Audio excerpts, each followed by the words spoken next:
10 generaciones, casi 50 años en producción, más de 25 millones de unidades vendidas y muchos éxitos en competición. Esta es la carta de presentación del Honda Civic. Para muchos algo así como el Golf japonés, para otros mejor que el Golf y para todos un mito vivo de la historia del automóvil.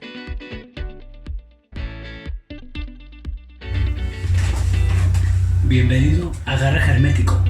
Enciérrate con nosotros.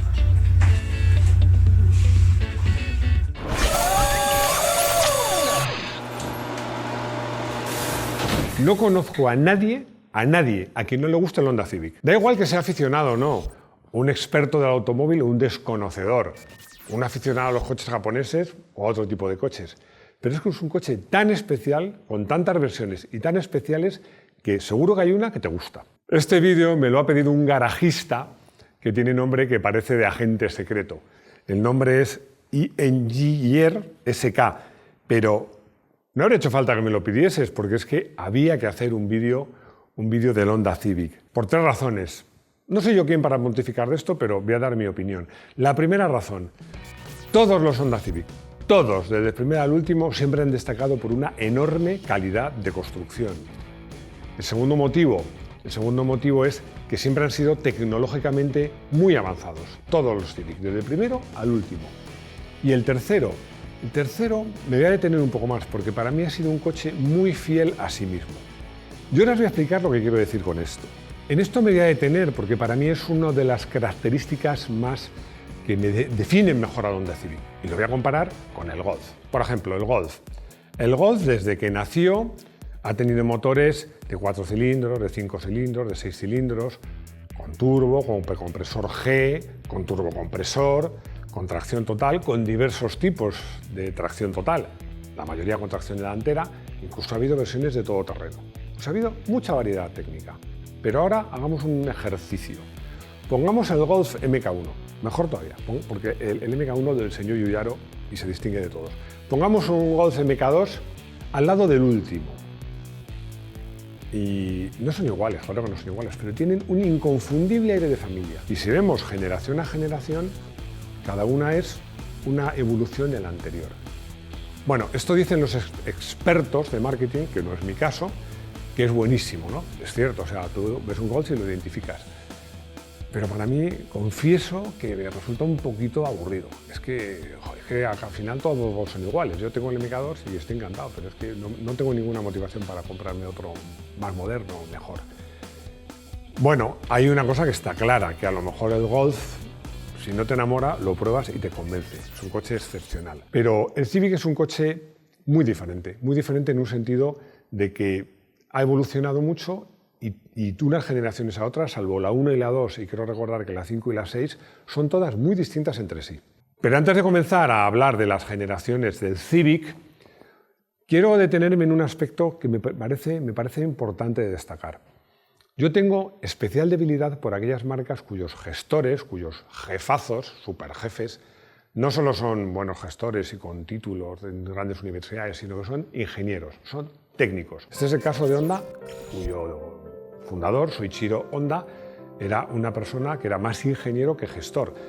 Y ha sido una tradición en la marca donde realmente la parte de ingeniería tiene mucho peso. Y vamos a comenzar ya con estas 10 generaciones del Civic.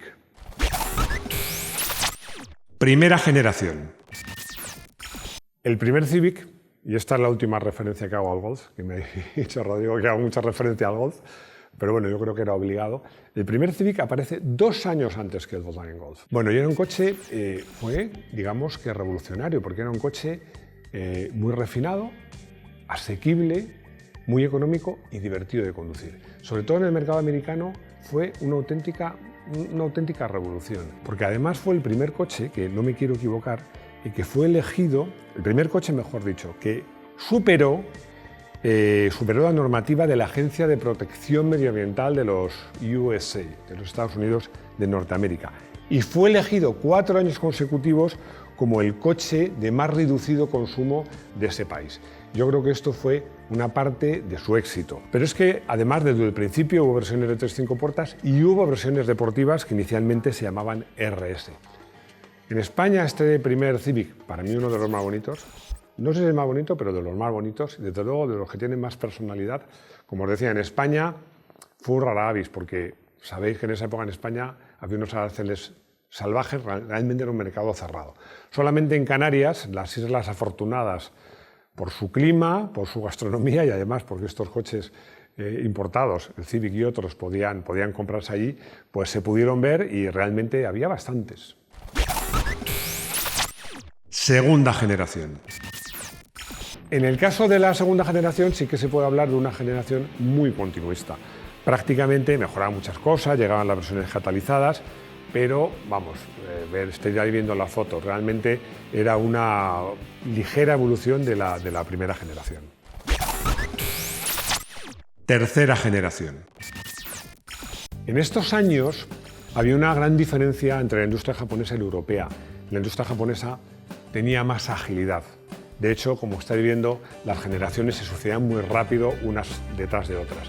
Pero ya esta tercera generación sí que supone cambios importantes respecto a la segunda. Una de las cosas que cambia es el tamaño.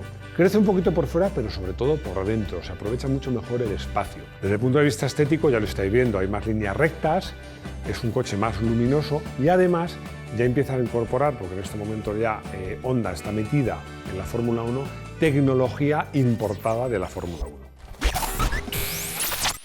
Cuarta generación. La cuarta generación, desde el punto de vista estético, es una evolución más refinada y más elegante de la tercera. Pero aquí ya se produce uno de los grandes hitos tecnológicos, porque aparece el sistema VTEC o VTEC. Bueno, este sistema se aplicaba en los motores de 4 cilindros, que eran todos, y 16 válvulas. Fue un invento del ingeniero, me lo he apuntado aquí porque el sistema me gusta tanto que quería nombrarlo, Ikuo Kajitani. Y es una genialidad gracias a la cual Honda pudo vender un motor que era muy utilizable, pero que tenía un motor con una relación potencia cilindrada increíble, que llegaba a 100 caballos por litro, por supuesto sin turbo. El tope de gama era un 1.6 litros de 160 caballos. Y muchos os preguntaréis en qué consistía este sistema, VETC, no, VTF, lo he dicho bien, VTF. VTEC. Rodrigo me ha hecho una mano, VTEC. Bueno, pero yo voy a contar, que a lo mejor Rodrigo lo sabe, pero lo voy a contar yo, en qué consistía, porque claro, si tú quieres sacar, hablamos siempre de motores atmosféricos, tú puedes sacar mucha potencia de un motor, pero entonces, ¿qué es lo que haces? Que gire muy rápido de revoluciones y entonces consigues la potencia en alta. ¿Qué precio pagas por ello? Pues que en bajas revoluciones es un coche que no tiene mucho empuje. Pasa lo contrario, si tú haces que la distribución, o sea, lo que suben las válvulas, cuánto suben, cuándo suben, favorezca que tenga medios, penalizas que dé potencia en alta. A este ingeniero se le ocurrió, ¿y si pongo un reglaje distinto, un diagrama de distribución distinto hasta un régimen y a partir de ahí cambia a otro? En eso consiste el sistema VTEC, el VTEC, en que hasta un determinado régimen, que es variable, no voy a decir el régimen concretamente, pero suele ser en torno a 4 o 5.000 vueltas, el diagrama de distribución favorece que el coche tenga empuje en medios, pero a partir de ahí cambia y el diagrama de distribución favorece la potencia en alta. Realmente es un motor con una potencia específica altísima, pero con muy buenos bajos. Una maravilla. Quinta generación. Siempre se dice que nunca segundas partes fueron buenas, que los remake, los rediseños, los restyling, que dicen los anglosajones, que nunca superan al original. Yo estoy de acuerdo, pero también estoy de acuerdo en que, como decía mi abuela, hay excepciones que confirman la regla. Y para mí, esta es una de ellas. Para mí, la quinta generación del Civic, en mi opinión, es la más bonita, la más equilibrada, la más elegante. Es, no sé si la que más, yo creo que la que más, pero desde luego de las que más me gusta. Hay que reconocer que en esta época todavía los coches japoneses, y eso incluía el Honda Civic, tenían el interior un poco sosete, la verdad. Era de calidad, pero no era muy atractivo. Pero por lo demás el coche, que además este coche tuve oportunidad de probarlo mucho, era una maravilla, porque bueno, en concreto la versión VTEC de 160 caballos, el motor me encantaba, porque como os digo, tenía muy buenos medios, pero luego es que tenía una doble personalidad. Pero es que además era muy refinado en cuanto a las suspensiones, era muy estable, muy agradable de conducir, muy suave. A mí me aluciné con ese coche, porque es que tenía el embrague y el cambio parecían de mantequilla. Era una suavidad que yo hasta ese momento no conocía. Y no quiero dejar de decirlo, que me lo apunto aquí en el guión para que no se me olvide, esta fue una de las versiones, no sé si de las más utilizadas en competición, pero que más se vieron en competición, incluidos los circuitos. Y yo en concreto, además tengo varias versiones en miniatura de este coche, de esta generación, con los colores de Castrol, que ya sabéis que me encantan, y bueno, fue un coche que se vio mucho en competición y que para mí es espectacularmente bonito. Sexta generación. Bueno, y llegamos a la sexta generación. Bueno, para entonces ya habían nacido versiones de 3 volúmenes, para mi gusto, horribles. Y bueno, esta generación, pues como os lo dije, los Civic son muy diferentes entre sí, excepto la 1 y la 2, y excepto la 5 y la 6. Para mí esta generación, pues, estéticamente no es tan equilibrada. El morro me parece que está como inflado, pero es que además pierde esa línea en cuña que para mí hacía al Civic 5, hacía y hace tan elegante, tan refinado, tan equilibrado. Este ya quizás sea más luminoso, pero bueno, a mí me parece sencillamente una evolución del Civic, que no es mala cosa, del Civic, perdón, de la quinta generación. Esta generación trae consigo un avance que era un modelo automático de transmisión continua variable, que lo llamaban, lo tengo por aquí, CVT. ¿Esto en qué consiste? Bueno, no me voy a entretener mucho explicándolo, porque voy a poner un ejemplo. Todos habréis llevado algún ciclomotor en alguna ocasión. Sabéis que los ciclomotores no tienen marcha, son automáticos, pero son automáticos, tienen 2 poleas cónicas, entonces según va pasando la correa de un lado a otro, pues vas teniendo una marcha más corta o más larga. Bueno, es un sistema así, lo que pasa es que, como podéis imaginar en un coche, pues la correa era metálica, esto lo usaron más marcas. Sobre el papel era una solución magnífica porque en el fondo tienes infinitas relaciones, pero nunca llegó a cuajar. Y además no se puede usar en coches de una potencia muy elevada, pero bueno, quería decirlo porque en su momento se ofreció como un gran avance tecnológico. Séptima generación. La prueba de que esta séptima generación fue realmente un éxito es que ha sido de las generaciones que han durado más. En cuanto al diseño hay una ruptura total. Es una ruptura total. No es de los Civic más bonitos, no el más bonito, pero desde luego sí que tiene una cosa importante, que es que tiene personalidad. Crece, como decía, como pasó en otras versiones anteriores, crece por fuera, pero sobre todo por dentro. Tener en cuenta que los coches japoneses, esto no lo tengo en el guión, pero lo voy a contar, cuando empezaron a llegar a Europa y a Estados Unidos tenían algunos inconvenientes que eran muy propios de su mercado. No eran muy habitables. Claro, los japoneses no son muy grandes. Entonces, respecto a coches europeos, si no digamos americanos, eran menos habitables. Y otra cosa también curiosa, el depósito de gasolina era pequeño. ¿Por qué? Porque Japón es un país muy pequeño. Es que en Japón, bueno, es muy, de norte a sur es como Chile, por cierto, es largo, pero es muy estrecho. Entonces, eran coches con una autonomía relativamente reducida. Todo eso hoy día ya es historia.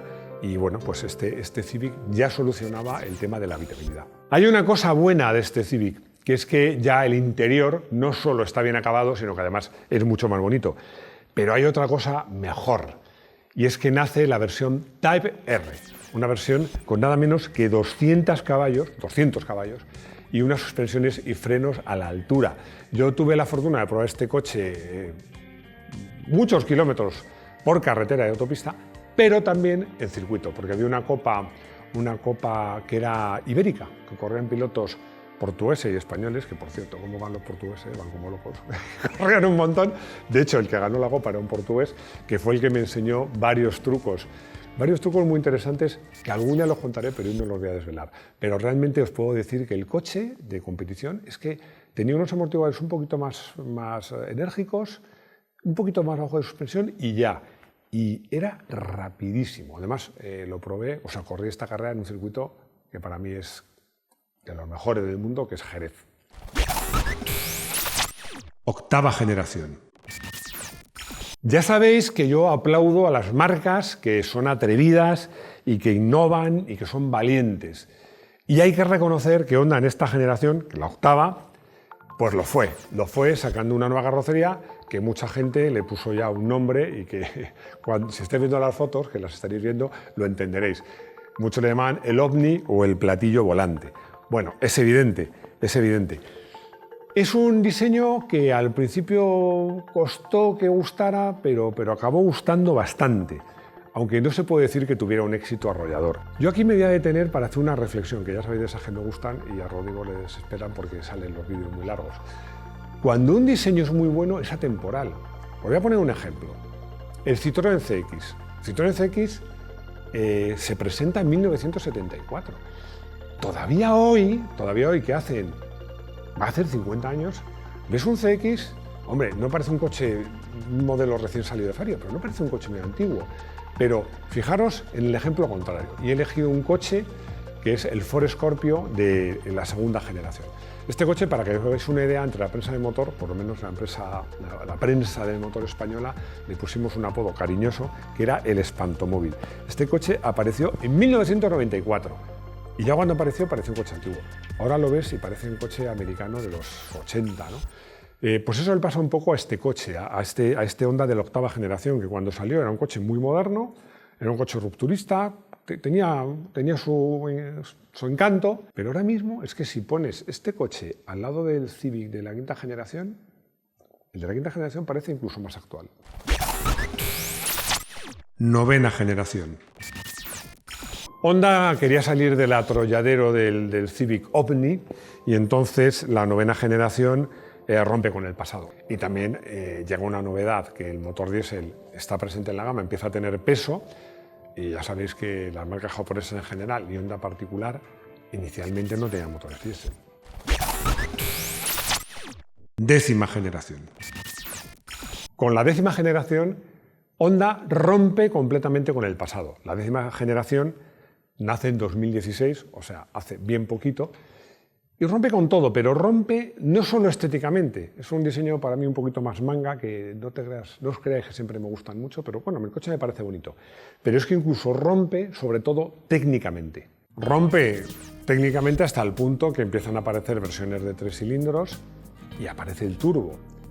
Pero bueno, sobre todo también en la estética, este coche es muy diferente del anterior, mucho más moderno. No sé el tiempo cómo pasará por él, pero ahora mismo me parece un coche francamente atractivo. Pero lo que más destaca para mí, que ya sabéis que me encantan los coches, y más los coches deportivos, y los coches que corren mucho, lo más destacado de esta generación sucede en 2017, cuando aparece el Honda Type R de esta generación. ¿Por qué? Porque por primera vez se une en el Civic la tecnología VTEC con el turbo. Y el resultado es espectacular. Es un coche que tiene 320 caballos. Además hay una versión que es... Esta versión, desde luego, va a ser una versión que como coche clásico va a tener bastante valor. Es el Type R Limited Edition. ¿Lo he dicho bien? Edition. Bueno, este coche, entre otras cosas, tiene llantas BBS de 20 pulgadas, una imagen interior y exterior impactante que se corresponde con la realidad, porque es que el bastidor es casi de carreras, pero afinadísimo. Realmente es un coche que lo he probado en carretera, no en circuito, y me gustaría, porque estoy convencido que en circuito debe ser un auténtico disparo. Para acabar, lo que llamamos nuestro final feliz, que en este caso no quería dejar de hacer un guiño, porque a mí me encantan los números capicúas y los nombres capicúas. Y el nombre Civic es capicúa, es decir, se lee igual al derecho que al revés. Llegamos al coche del día y seguro que, a pesar de lo que me gusta el primer Civic y la quinta generación, ya tenéis claro cuál he elegido. Por supuesto, el Honda Type R, y si es posible el Limited Edition, pues mejor todavía. Como os decía, es un coche que tuve oportunidad de probar, me entusiasmó. He probado coches que corren mucho, muchos, pero es que este coche es muy refinado y además es un motor turbo muy especial, porque tiene, yo creo que gracias a la tecnología VTEC, muchos bajos, pero luego es que es eterno. Y luego además el bastidor está muy afinado. Recuerdo con mi hija, que mi hija no tiene miedo y se fía de mí. Esto es una anécdota. Bueno, la anécdota es que iba con ella por una carretera de curvas, pero no iba especialmente rápido. Pero ella me dijo: "Oh, papá, ¿cómo corre este coche y qué bien va?". Y le dije: "Mira, ahora vamos a correr ahora de verdad", porque tenía que hacer un cambio de sentido, tenía una visibilidad perfecta, no había nadie, había un par de curvas, llegaba una rotonda que tenía que hacerla, cruzar la autopista y hacer otra rotonda, lo conocía bien y ahí entré a por nota, vamos, como si fuera un rally. El coche es espectacular, la velocidad de paso que tiene por curva, cómo frena, bueno, es increíble. Pero no solo increíble para mí, que soy probador y que sé de coches, es que mi hija, cuando pasamos, me dijo, oye, papá, no pensé que se pudiera tomar tan deprisa una curva. Y es que este coche, de verdad, aparte de correr muchísimo, es increíble lo bien que va. Llegamos a nuestro colutorio y me dice Sabino si Honda es más fabricante de motos que de coches. Vamos a ver, Sabino. Yo te diría que Honda es sobre todo fabricante de motores, porque no te puedes ni imaginar la cantidad de motores Honda que hay en cortadoras de césped, en ¿cómo se llama esto de que se cortan para cortar ramas de los árboles y cosas? Bueno, en un montón de cosas. Para matar a gente en la película de terror, ese tipo de cosas, ¿no? En La Matanza de Texas. Pero, bueno, y hay aviones Honda, por cierto. Ahora, te diré una cosa. Como empezó Honda, Soichiro Honda fue metiendo motores, haciendo motores y metiéndolos en bicicletas. Primero como motores accesorios y luego vendiendo la bici motorizada. Así es como empezó. Y Honda en coches es muy importante, ha ganado muchos mundiales de Fórmula 1. Pero para mí en motos creo que es probablemente, para mí, para muchos, la marca número 1. Yo creo que Honda es las dos cosas, pero para mí es un poquito más marca de motos. La segunda consulta me la hace José XX. XX no es que no me acuerdo el apellido, es que firma así. Dice que su coche, según el ordenador de a bordo, gasta menos cuando va a cuesta abajo, aunque vaya a 3.000 vueltas, que cuando está a ralentí. ¿Que por qué es? Pues es obvio. La respuesta es obvia. Muy fácil. Cuando tú tienes el coche a ralentí, gasta muy poca gasolina. Pero en litros a los 100 gasta infinito, porque la gasolina que gasta no haces ni un solo metro. Pero está gastando gasolina. Por eso el start-stop es tan importante, que muchos dicen, hay que desconectarlo y todo. No lo desconectéis, porque insisto, tú mides el consumo en litros a los 100. Cuando estás parado, el consumo en litros a los 100 es muchísimo.